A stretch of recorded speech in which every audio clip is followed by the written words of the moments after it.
What's going on, folks? How many of you out there know what it feels like every single day to go to work and deal with this particular toxic coworker or boss or someone in the workplace who is doing things that make you feel very uncomfortable? In social situations, they're rude and they create awkward dynamics, where they use other people, and then you're having some type of issue with the other people behind something that you can't put your hands on, but it's an energy. Now, many of you guys out there are probably empathic when you're going through these things. I keep saying this, right? When you have that good energy inside of you, there's always going to be some dark person, right?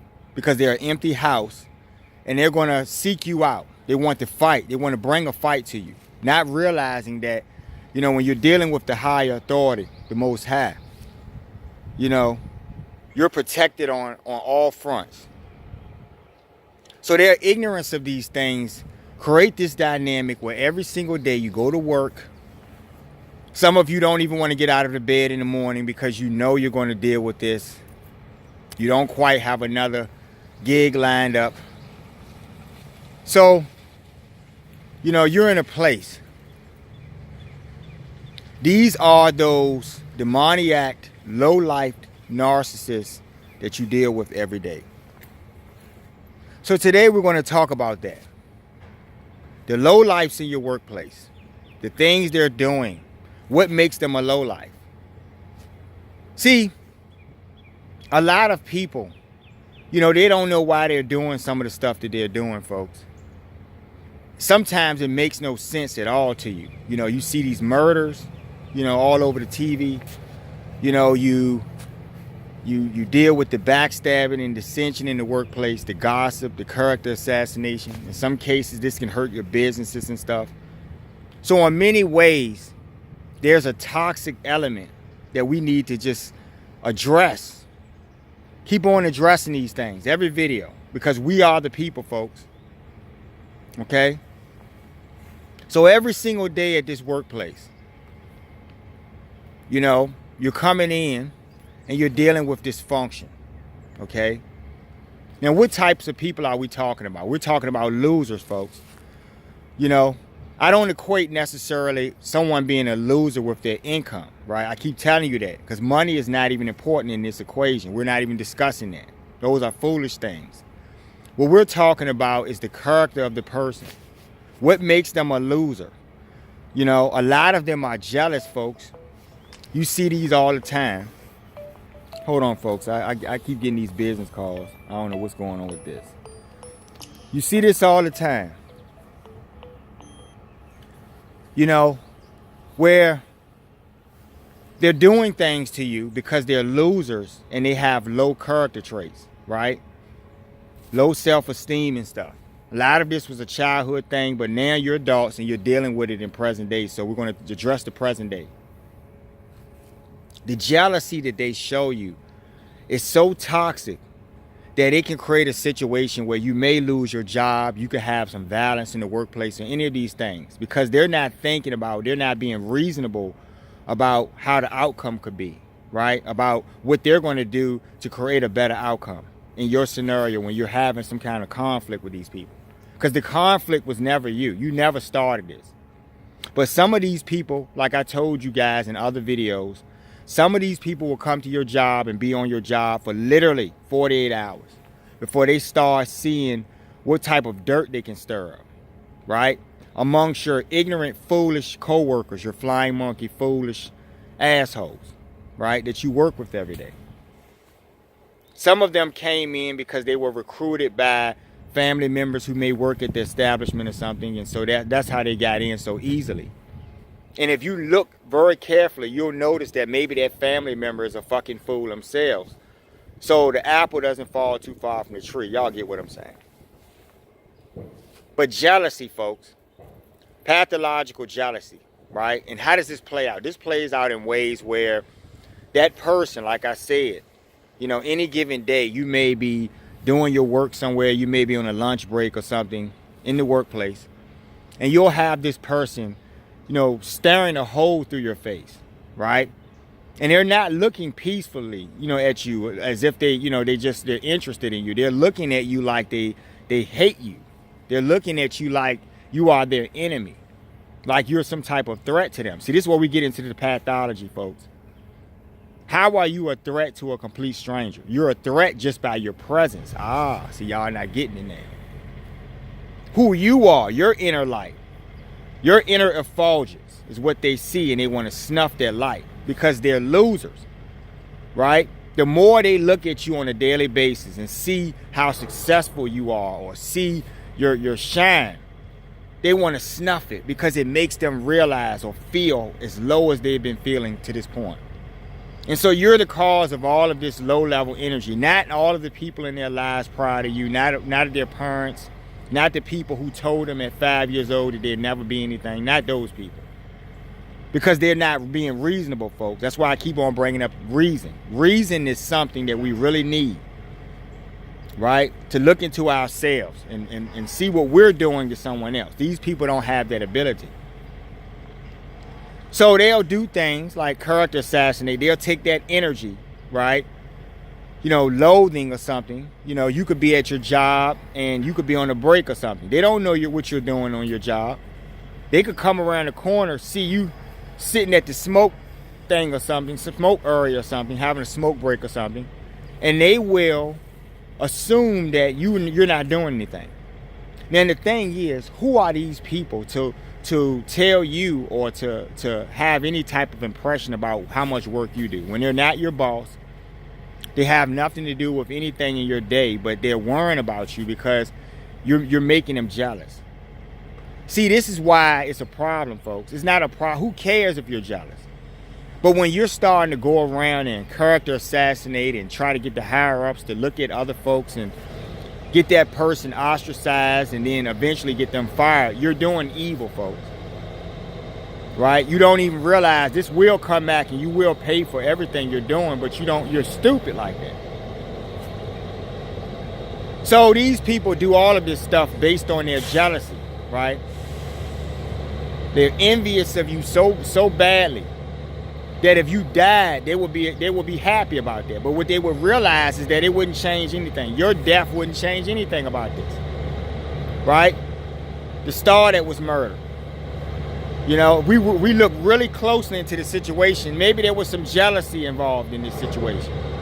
A lot of you people are not paying attention to the people around you and the stuff that they do. I told you guys years and years ago, I went on a double date. Me and my friend, my partner, we took some girls on a double date. And the girl that I had, you know, was more interesting to my friend or whatever. She looked better to my friend. And really, I had hooked him up because really I got the girl I was taking out to get one of her friends so he could tag along. But he literally wanted me to switch the dates out. Think about how crazy that sounds, how irrational that sounds. But you're dealing with these types of people. They're like children, and it's just like a toy. People are like objects to these narcissists. Okay? So in this situation, this guy literally, we had a fight. We had a blowout at the end of the night because he was upset because my date looked better than his. And he simply wanted to solve the problem by switching dates, as if we were talking about a pair of shoes or, you know, something tangible. You see what I'm saying, folks? He couldn't reason. There's that word again. He couldn't reason that I knew the girl, right? He couldn't reason that I was getting him on a date, right? He was just meeting this girl. You're supposed to know someone. You're supposed to get to know someone before you can get anything going with them. But these people don't operate like that, okay? Another way that they get you on the job is they don't do their work. Now, we have lazy people all over the society, folks. But we're not talking about just what you feel inside about how much effort you're putting into the work. We're not talking about that type of laziness. We're talking about when they make concerted efforts to leave you holding the bag. You could be in some type of risky occupation or something. They may leave all the power equipment in a certain place that could cause you harm or something. knowing that when they go and do their follow the protocols every day, they make sure they put these things away or something just for their safety. But when it comes to you, they leave everything out. Okay? You may ask them a question about something professional, work-related, and they won't answer your question because they're just like 5-year-olds. It doesn't even matter if they're at a job. This job could be very important. Something could be very important and have to be done in this task. And you can ask these people a question, a logical question about something that needs to be done. And it won't even matter. But see, the bigger thing is that these people don't have no sense of accountability because they realize that the higher ups, the game players, the master planners are going to play a game, folks. So they're not going to say anything to this person. This person will never be talked to about not doing the work, about leaving early or whatever they're doing. Okay? That's affecting you. Because the higher ups are playing the game. These are called flying monkeys. These people are the flying monkeys, and the master planner demons are recruiting them to do certain things, and behind the scenes they're pulling those strings and just watching it all play out. Now when there's smoke, there's a fire. So when the fire starts, they're going to come with a bucket of water, folks. Narcissists set your houses on fire and then show up with a water hose and put it out for you. This is what they do. The pathology, folks. You're dealing with people who are low-level people.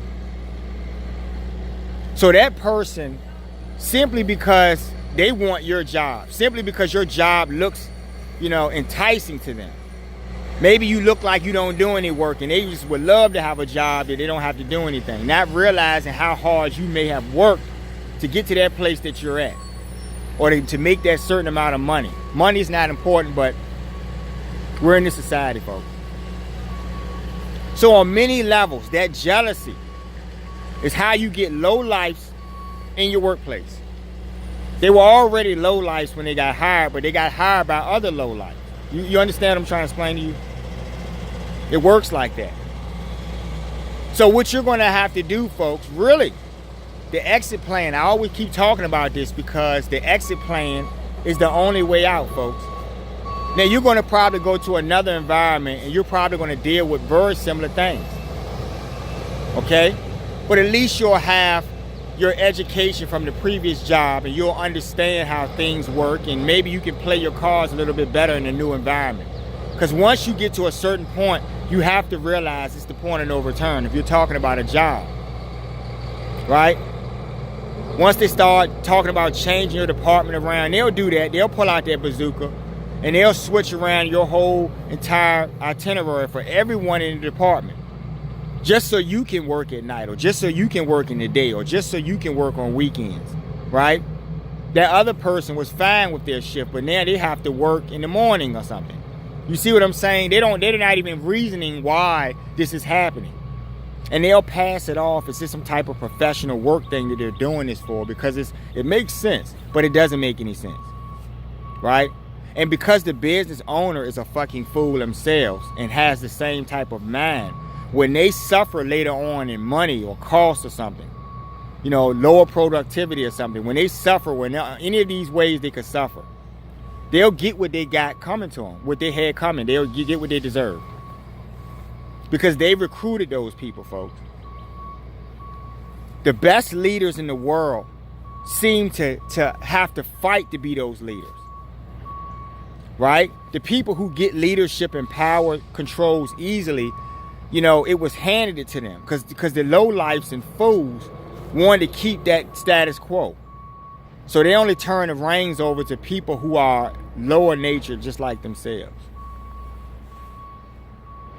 So when your job is going to change and your head boss was a narc and they're leaving and a new narc is coming in, you have to think about the new narc, right? This is a fresh game, folks. You don't want to be in a fresh game. So yeah, I had to do this video today. This was more clinical than anything. I'll do a stump later on this week. And that's what I really wanted to get to, something more important. But, I was thinking about that, folks. Every day, I talk to people, different people, who go to work just like you. And they deal with low-level people. They don't understand why these people are doing the things they're doing, saying things to them, talking about them unnecessarily, smearing them, just doing whatever's going on. That's unnecessary, the unnecessary roughness. Talk about that in the book, folks. You guys go over to my website, thinkbehavior.info, and pick that book up. I love bad behavior. You can also pick it up on Amazon. Because I do love bad behavior. I only love it when I'm posing it, right, as a statement. Because I want you to think about it. Is bad behavior lovable? It's not lovable, folks. So there's an irony component there. That's all. I just want you guys to think about that. So until we talk later on next week, y'all have a great day. And try to deal with these workplace madnesses. Y'all take care.